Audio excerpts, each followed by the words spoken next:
नमस्कार दोस्तों, मैं राजेश न्यू सॉल्यूशन एकेडमी में आपका स्वागत करता हूं। आज मैं आपको गणित पेडागोजी का भाग 5 पढ़ाऊंगा।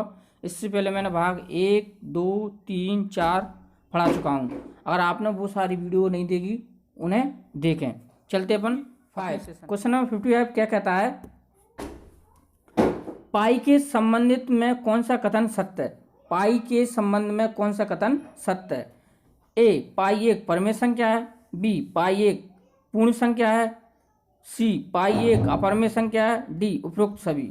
तो इसका राइट आंसर होगा सी, पाई एक क्या है, परमेय संख्या है। ये बहुत इंपॉर्टेंट क्वेश्चन है। ये मान लीजिए कोई भी टेट एग्जाम में सभी में पूछा जाता है। पाई एक क्या, परमेय संख्या। अब बात की परमेय या परमेय संख्या का मतलब होता है परमेय। अगर अपन परमेय की बात की जाए तो परमेय संख्या का मतलब होता है जो P अपॉन Q के रूप में लिखी जाए, के रूप में जो लिखी जाती है वो क्या परमेय संख्या होती है। ठीक है। अपन बात की जाए पाई एक अपरमेय क्यों है। पाई एक अपरमेय है कि जो अपन से बात कर पाई अगर इस तरह से लिखते हैं अपन, लेकिन इसलिए ये अपरमेय संख्या हो गई। अगर इसी को अपन 22/7 के फॉर्म में लगाएंगे तब वो परमेय हो जाएगी।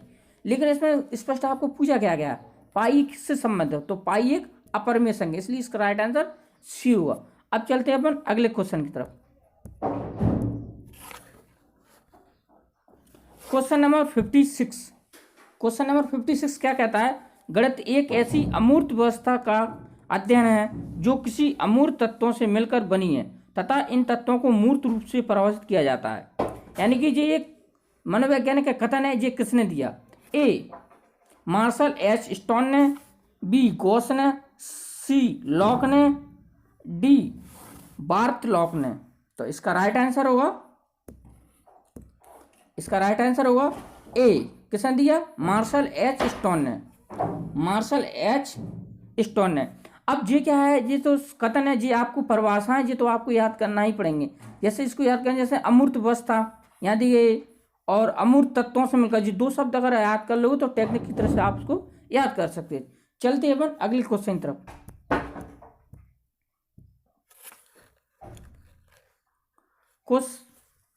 Question number 57। क्वेश्चन नंबर 57 क्या करता है, गणित शिक्षण में कौन सा परीक्षा प्रबंधी का रूप है। गणित शिक्षण में कौन सा परीक्षा प्रविधि का रूप है। ए, मौलिक परीक्षा। बी, प्रायोगिक परीक्षा। सी, लिखित परीक्षा। डी, उपरोक्त सभी। तो इसका राइट आंसर होगा डी, क्या, उपरोक्त सभी। लेकिन दोस्तों हमेशा याद रखना, हर क्वेश्चन का आंसर उपरोक्त डी नहीं होता है। ये क्या है, उसमें इंपॉर्टेंट आपको प्रत्येक ऑप्शन को पढ़ना है और उस पर ध्यान देना है। अब उसमें पूछा गया परीक्षा प्रविधि होती है। परीक्षा तुम्हारी मौखिक भी होती है, प्रायोगिक भी होती है और लिखित भी होती है। तो इसी वजह से इसका राइट आंसर क्या होगा, डी। अब चलते हैं अपन अगले क्वेश्चन की तरफ। क्वेश्चन नंबर 50 में से कौन गणित की एक विशेष योग्यता है। ए, गणित उपकरणों को प्रयोग करने की क्षमता। बी, गणित कक्षा संचालन की योग्यता। सी, विभिन्न प्रशिक्षण विधियों का ज्ञान। डी, उपरोक्त सभी। तो इसका राइट आंसर होगा डी, उपरोक्त सभी। अब उपरोक्त सभी क्या है, गणित शिक्षण की बात की है तो गणित की क्या है, गणित के उपकरणों का क्षमता का प्रयोग करना, प्रत्येक क्षमता में इसका उपयोग किया जाता है उपकरणों का। गणित का संचालन भी की योग्यता भी होती है। गणित विभिन्न विधियों का ज्ञान होता है। गणित हर चीज में इस्तेमाल किया, चाहे वो विज्ञान हो, भूगोल हो, किसी भी सब्जेक्ट हो, सभी में गणित आता है, इसलिए सभी की योग्यता है। अब चलते हैं अपन अगले क्वेश्चन की तरफ।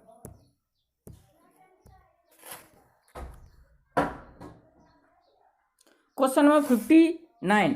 क्वेश्चन नंबर 59 कहता है, दोस्तों थोड़े से बड़े बड़े क्वेश्चन है, इसको थोड़ा ध्यान से पढ़ना।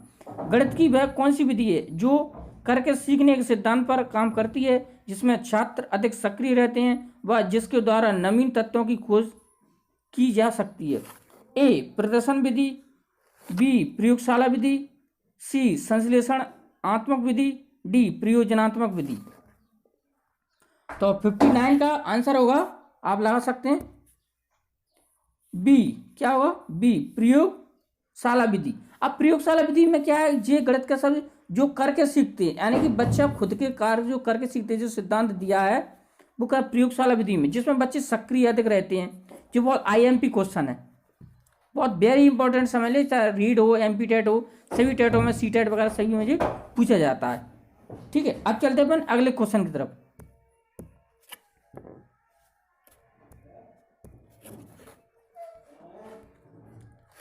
क्वेश्चन नंबर 60, गणित शिक्षण में मनोरंजन क्रियाओं द्वारा संभव है। गणित शिक्षण में मनोरंजन क्रियाओं द्वारा संभव है। A ज्ञान में वृद्धि, B त्वरित चिंतन में वृद्धि, C बुद्धि का विकास, D उपरोक्त सभी। तो इसका राइट आंसर होगा D उपरोक्त सभी। क्यों? गणित चिंतन की बात किया, उसमें ज्ञान में वृद्धि होती है गणित से, त्वरित चिंतन में भी वृद्धि होती है और बुद्धि का विकास भी होता है। तो तीनों ही ऑप्शन राइट है, इसलिए राइट आंसर D हुआ। अब चलते हैं अपन अगले क्वेश्चन की तरफ। क्वेश्चन नंबर 61, क्वेश्चन नंबर 61 क्या कहता है? सुनीता एक प्राथमिक विद्यालय में पढ़ाती है, वह गणित की अध्यापिका है। उसने कक्षा 4 में एक प्रश्न का श्यामपट्ट पर लिखते हुए कहा कि इस प्रश्न का उत्तर बताइए। 3456 प्लस 0 बराबर क्वेश्चन मार्क। ऑप्शन है ए, उसे यह समझ नहीं है कि किसी संख्या में शून्य को जोड़ा जाता है। बी, उसे यह समझ नहीं है कि किसी संख्या में शून्य को जोड़ा अथवा घटाया जाए तो उस संख्या का मान अपरिवर्तित रहेगा। सी, उसे अध्यापिका की बात ध्यान से नहीं सुनी। डी, उपरोक्त में से कोई नहीं। तो 61 का राइट आंसर होगा, आप सोच सकते हैं बी। क्या होगा 61 का? बी। क्यों? उसमें ये लिखा था यह समझ नहीं है कि शून्य को कैसे जोड़ा घटाया है, इसलिए उसका आंसर वो नहीं दे पा रहे। इसकी राइट आंसर क्या होगा? बी। अब चलते हैं अपन अगले क्वेश्चन की तरफ। क्वेश्चन नंबर 62, क्वेश्चन नंबर 62 क्या कहता है? गणित शिक्षण के दौरान बच्चों को कोई पाठ पढ़ाने से पहले एक शिक्षिका को किसका ज्ञान प्राप्त कर लेना चाहिए? गणित शिक्षण पढ़ाने से पहले बच्चों को शिक्षिका को किस चीज का ज्ञान होना आवश्यक है? ए, संबंधित पाठ के उद्देश्य का। बी, संबंधित पाठ की शिक्षण विधि का। सी, संबंधित पाठ के प्रश्न बैंक का। डी, बच्चों के नाम व पता का। तो 62 का राइट आंसर होगा ए, संबंधित पाठ के उद्देश्यों का। अब बात की संबंधित जो पाठ आप पढ़ाना चाह रहे हैं उसके उद्देश्य क्या क्या है, इसका उसको ज्ञान होना अति आवश्यक है। ठीक है, वैसे देखा जाए तो वो सभी का ज्ञान जरूरी है, विधियों का भी होना जरूरी है, संबंधित प्रश्न बैंक का भी होना चाहिए, नाम पते का, लेकिन सबसे इंपॉर्टेंट क्या है? संबंधित गणित के उद्देश्यों का होना बहुत जरूरी है। अब चलते हैं अपन अगले क्वेश्चन की तरफ। क्वेश्चन नंबर 63, क्वेश्चन नंबर 63 क्या कहता है? रमाकांत प्राथमिक विद्यालय में गणित के शिक्षक हैं। गृह कार्य के दौरान एक बच्चे की अभ्यास पुस्तिका में इस प्रकार लिखा पाते हैं 3 + 5 + 8 बराबर 15, 5 + 6 + 2 बराबर 14। इससे ज्ञात होता है कि ए, बच्चे को जोड़ संबंधी बोध नहीं है। बी, बच्चे को संख्या लिखने का ज्ञान नहीं है। सी, बच्चे ने ऐसी गलती से लिखा है।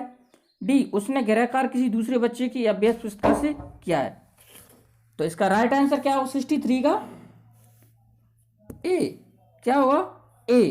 क्यों? बच्चों से जोड़ संबंधी का बोध ज्ञान नहीं है कि उसे जोड़ने पर क्या है अलग अलग इसका आंसर आ रहा है। अगर वैसे ही तुम बात की जाए जैसे 6 और 2 8 और 8 5 कितना होना 13, लेकिन लिखा कितना है 14, तो उसको क्या जोड़ संबंधी ज्ञान नहीं है। उसने गृहकार के लिए उसने प्राथमिक टीचर ने दिया था। इसी राइट आंसर क्या होगा? ए। अब चलते हैं अगले क्वेश्चन की तरफ।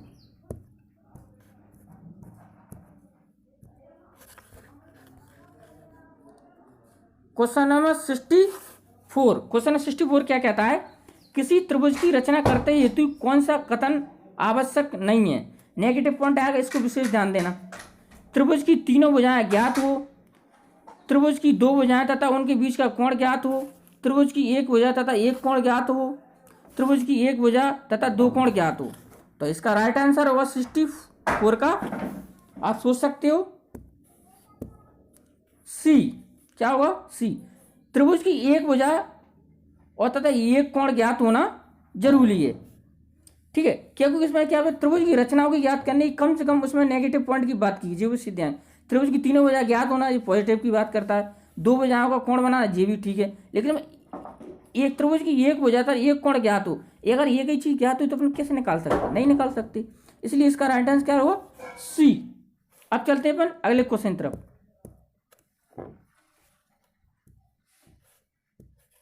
क्वेश्चन नंबर 65 क्या कहता है, भिन्नों का योग करते समय गणित शिक्षक ने एक छात्र की डायरी में इस प्रकार की त्रुटि पाई, 3/7 प्लस 2/5 बराबर 5/12। इस प्रकार की त्रुटि के उपचार हेतु शिक्षक को आवश्यक है कि ए, प्रत्येक भिन्न के परिणाम को समझने में छात्र की सहायता करें, बी, छात्र को लघुत्तम समावर्तन संबंधी अवधारणाएं समझाकर इस प्रकार के प्रश्नों को हल करना समझाएं, सी, छात्रों के लिए इस प्रकार के प्रश्न गहराई कार्य के लिए दिए, डी, उसे अधिक से अधिक मेहनत करने की सलाह दे। तो इसका राइट आंसर होगा 65 का बी। क्या होगा इसका राइट आंसर, बी। क्या उसको लघुत्तम संबंध समय अवधारणाओं को समझाकर उसके प्रश्नों को हल करने का प्रयास करें, यह हमेशा पॉजिटिव की बात करें। ठीक है, अब तुम बात करें गहरा कार्य के लिए देना, ठीक बात है, लेकिन इतना इंपॉर्टेंट नहीं जितना उसको क्या है, अगर ये कार्य नहीं आ रहा है तो उसको अवधारणा को समझाना है और उसको प्रश्नों को हल करना समझाना है। ठीक है, अब चलते हैं अपन अगले क्वेश्चन तरफ। Question number 66। क्वेश्चन नंबर 66 क्या कहता है, दिनेश और महेश गणित की अध्यापक है। वार्षिक परीक्षा के दौरान एक छात्र की उत्तर पुस्तिका का मूल्यांकन दोनों शिक्षकों द्वारा अलग अलग करवाने पर अलग अलग प्राप्तांक आते हैं। परीक्षाओं में कमी थी, यानी कि दो अलग अलग शिक्षक दोनों को अलग अलग कॉपी देने पर अलग अलग उनका परिणाम आता है। ए, विश्वसनीयता, बी, वैधता, सी, वस्तुनिष्ठता, डी, उपरोक्त सभी। तो इसका राइट आंसर क्या होगा 66 का, आप सोच सकते हो ए। राइट आंसर क्या होगा ए। क्या उसमें विश्वसनीयता की कमी थी, यानी कि दिनेश और महेश दोनों गणित के शिक्षक थे, लेकिन दोनों को परीक्षाओं के वार्षिक मूल्यांकन दिया जाता है, लेकिन दोनों को प्राप्तांक क्या अलग अलग आता है, तो इसका क्या है, उसकी विश्वसनीयता कम थी। अब चलते अपन अगले क्वेश्चन की तरफ। दोस्तों आज के लिए बस इतना ही था, ये अपने सेशन के लास्ट क्वेश्चन थे। अगर सेशन आपको कैसा अच्छा लगा तो उसको लाइक, कमेंट, सब्सक्राइब किया करो और हमारे कमेंट बॉक्स में कमेंट जरूर दिया करो। इसी के साथ जय हिंद, जय भारत।